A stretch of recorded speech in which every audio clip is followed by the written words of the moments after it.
Hey, how are you? My name's Catherine Nolan. You can call me Kath, and I will be standing in for Dr. Giovanni Delito while he's on leave for at least the first 3 weeks of international trade.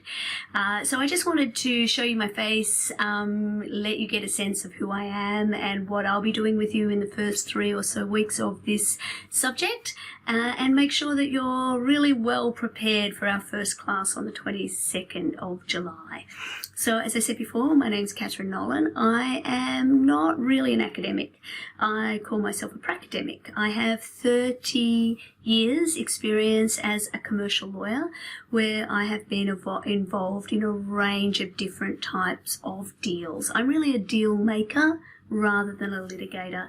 And for the last 8-9 years, I have also been teaching commercial law subjects in some JD, some law programs, as well as in MBAs and other business programs. So one of the things that I'm really excited about as a teacher of law subjects is that we tend to forget when we're studying the law that cases are not everything, that not everything ends in a dispute. And as a lawyer, I've always worked on the deal-making side. So while the cases and while the black letter law helps me understand what I need to do to an extent, really only thinking about it in terms of cases is like trying to work out how to have a happy marriage by only speaking with divorced people. So the impetus that I bring and the way that I will approach this subject is really looking at, well, what are we really trying to achieve in an international trade context? What is international trade and why does it matter? What is it that the law is there to regulate? What is the law trying to achieve? And when disputes arise, is that because the law itself doesn't work or because the transactions are different from what was anticipated? So where I want to start basically is right there, thinking about what international trade is and really getting a big picture view of how international trade is regulated. Well, actually, probably more importantly, why it's regulated. So for our first class, I'd like you to have a look at the WTO, the World Trade Organization website, in particular, the WTO in brief page, because we'll draw on that in the first class to really try and understand what the key issues are that we're going to be coming back to again and again over the course of your subject. So what I really want you to do is really look at it from the point of view of understanding what is the role of the WTO? What is it that the member states are trying to achieve by being part of the WTO? What is it that it is trying to achieve and why? Most importantly, why does that matter? While you're looking at that, I want you to think about both sides of the argument. So when you're thinking, for example, about what free trade is and why it matters, I want you to think about the circumstances in which a country might advocate wholeheartedly for free trade, but then also the circumstances why it might want to restrict trade across its borders. And in our first class, I'll put you on notice. I'm going to be putting you in groups and we're going to have a debate. And so I want you to be well enough prepared that you can think about either side, and we will negotiate that in class to see what free trade actually looks like.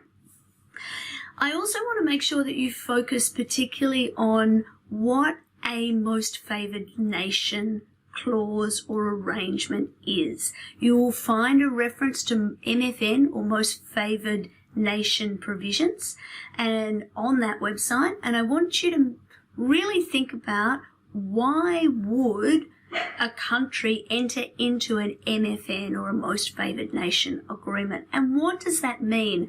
What are they getting, but also what are they giving up? The World Trade Organization is there to facilitate a multilateral trading system. So again, that concept of what a multilateral trading system is will be a really important concept for you to understand.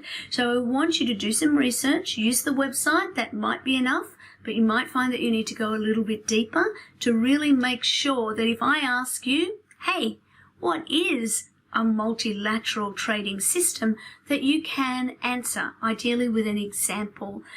You can answer in language that you would understand even if you weren't a lawyer. And ultimately, I want you to think about the kinds of disputes or issues that could come up between countries. If you can do a little bit of research and look at what disputes and issues in general terms have come up that have been in the news, say over recent times. Now, as terrible as this COVID situation is, and it really is terrible, it does give us some really interesting things to think about when that's embarrassing, isn't it? Sorry, just something went down the wrong way. And I'm perfectly at a distance, I promise. I want you to think about it this time when we are shutting down our borders. Even in Australia, we are shutting down state borders. What does that mean for trade and commerce? How is that going to impact the way the world works? So we're going to have some really, really fascinating conversations over the next 3 weeks or more, and I'm really looking forward to sharing them with you. As you know, we're going to run on a flipped classroom basis. Every week there will be something for you to prepare and bring to class. From week 2 onwards, that something that you need to prepare needs to be submitted and will go towards your final mark. I'll give you feedback as you go, and so that you get a sense of how you're going, which will be great. And then we will basically spend our time in class as a workshop. I will be expecting you to participate. We'll use quizzes, we'll do some interactive whiteboard work. As I mentioned, we'll have some debates. I hope we have a few laughs. I'm sure we're going to learn a lot, and I'm really looking forward to knowing you a little bit better while I'm in this custodian mode. You will need to grab hold of the textbook. Information about the textbook will come with this email or with this video, I should say. Don't worry if you don't have it for the first week. You'll be absolutely fine as long as you've got it from week 2 onwards. If you need to contact me, my phone number comes with this video as well.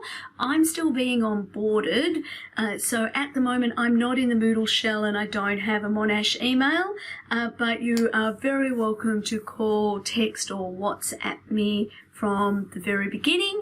And as I said, really looking forward to working with you. See you on the 22nd. Cheers.